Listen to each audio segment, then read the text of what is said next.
Сейчас можешь просто своими машинами.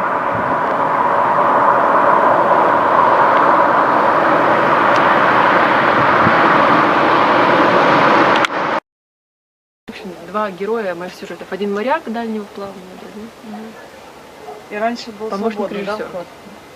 Вот до этих событий был свободный, да, вход?